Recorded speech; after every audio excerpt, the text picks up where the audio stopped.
আল্লাহ তাআলা বলতেছেন, তিলকা দারুল আখিরাতু নাজআলুহা লিল্লাযীনা লা ইউরিদুনা উলুওয়ান ফিল আরদি ওয়ালা ফাসাদা।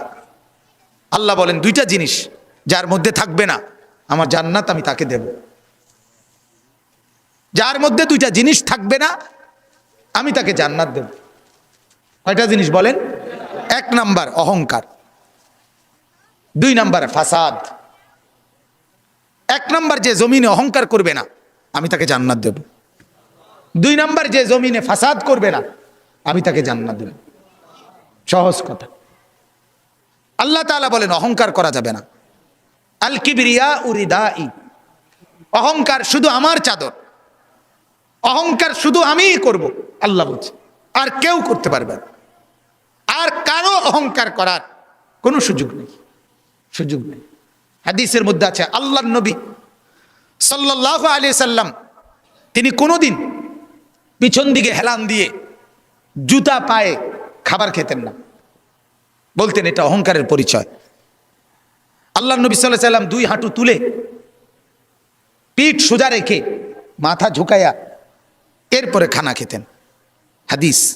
এবং বলতেন আকুলু কামা ইয়াকুলুল আবদ, এক গোলাম তার মনিবের সামনে যেভাবে খায় আমি মুহাম্মদ আমার রবের সামনে এভাবে খানা খাই।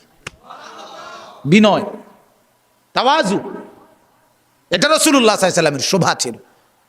তাহলে পৃথিবীর মধ্যে আল্লাহ ব্যতীত যদি কেউ অহংকার কিছু করার মতো থাকে তো সেটা রাসূলুল্লাহ করতে পারে। কি বলে? কারণ কোন যোগ্যতায় এক সুতা ওনার মধ্যে ঘাটতি নাই, বলেন না? যত যোগ্যতা কল্পনা করা যায় এর কোনোটার মধ্যে উনার কোনো ঘাটতি ছিল?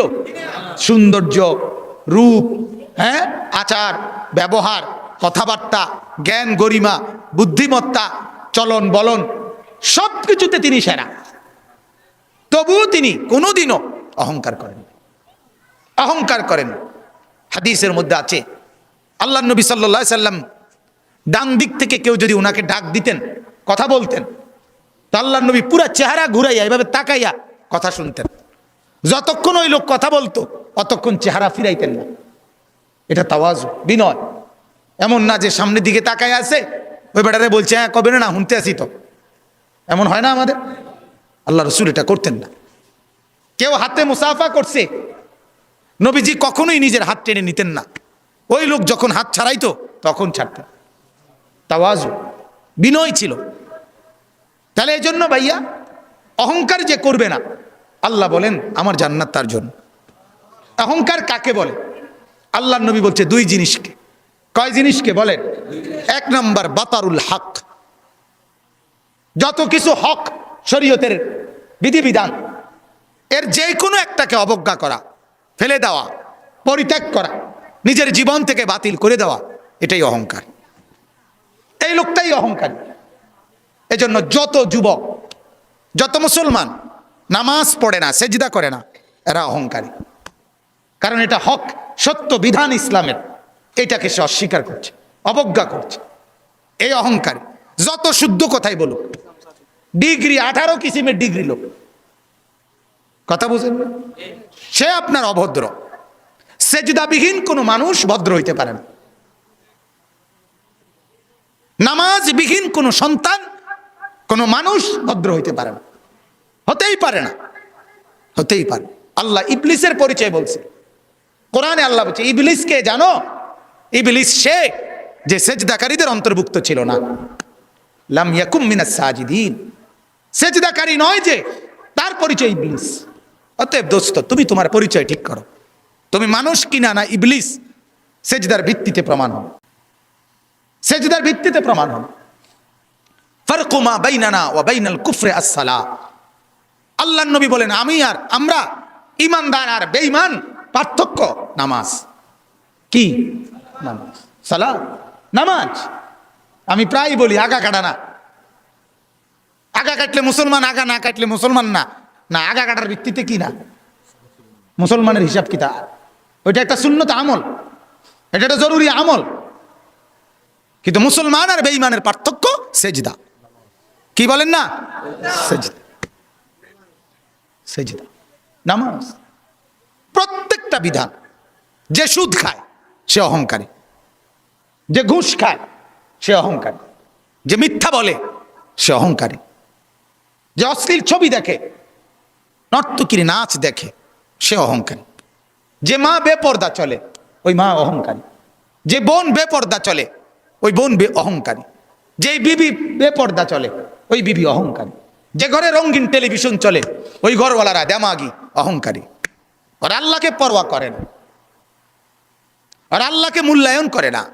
আর আল্লাহ বলেন আমার সাথে যে অহংকার দেখায় কাসাম তুহু, আমি তারে এমন ভাবে ধরি এক আষাঢ়ে আমি সোজা করি। আল্লাহ বলেন আমারে চেনো নাই, তো বোঝোই নাই আমাকে।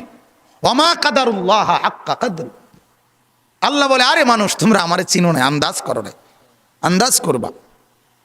আমি রহম করছি, কিন্তু আমার নাম যেমন রহমান, আমারই নাম কাহার। আমার নাম যেমন রাহিম, আমারই নাম জব্বার। মনে রেখ, আমার দোনো নামের অর্থ শুনে নাও। আমার রহমান নামের অর্থ কি এটাও জেনে নাও, আমার জব্বার নামের অর্থ কি এটাও জেনে নাও। আমার রাহিম নামের অর্থও শোনো, আমার কাহার নামের অর্থও শোনো, তাইলে আন্দাজ করবা। আর আমি ভাগ করে রাখছি কখন আমি রহমতের আচরণ করব, কখন আমি কাহারের আচরণ করব, এটাও আমি ভাগ করে রাখছি। দুনিয়ায় আমি রহমতের আচরণ করি, তোমারে দুগা ভাত খাওয়াই, তোমার এত চুরি ডাকাতি, এত মিথ্যা, এত চুরি, এত মোবাইল, এত অশ্লীলতা, এত গান বাদ্য, এত নাচ গানের পরেও ছেলেপেলেরা মনে করে কই মাতে তো না কেউ। বুঝেন নাই কথাটা? আল্লাহ কিচ্ছু তো কই কই এর মূলে কি থাপড় দিল নইলে, দুই একটা আচার দিল নইলে, কই কিছু তো কয় না। আমি তো আমার নাফরমানির উপরে তো আমি বহাল তো বিয়েতে কি আছি। আল্লাহ বলে আহারে আমার একটু দয়া দেখে তুমি ভুল করছো না, আমার একটু দয়া, তোমারে দুগা ভাত খাওয়াই দেখে তুমি মাতো না, মনে করছো আমি আর কিচ্ছু কইতাম না। হ্যাঁ, তোমারে যে পরিমাণ ভাত খাওয়াই, আমার বাঘ বাল্লুক রে আমি এত বেশি খাওয়াই, ঠিক না বলে? আমার হাতিকে, আমার তিমিকে আমি এর চাইতে বেশি খাওয়াই। অতএব এটারে তুমি কিছু মনে করো না, আমার শাস্তি বড় সাংঘাতিক। আন্না আযাবি হুয়াল আযাবুল আলীম। আল্লাহ বলেন আমার আযাব বড় ভয়ঙ্কর আযাব। অতএব আমার বাপ প্রত্যেকটা গুনাহ অহংকার, প্রতিটা গুনাহ কি বলেন না? অহংকার। অহংকার, অহংকার মানে সে আল্লাহর সাথে বড়াই করছে, আল্লাহকে কিছুই মনে করে না। ছেলেরা এই বাপ একজনও যদি হয়, একজনও যদি শুনে থাকো, তোমার কাছেই বলছি, আল্লাহর কথার একটা নিয়ম মনে রাখবেন, সবাই একরকম হয়ে যায়েন না, একজন আরেকজন থেকে আলাদা হয়ে যান। অর্থাৎ সবাই একত্রে একসাথে গুনার উপরে জমে যায়েন না।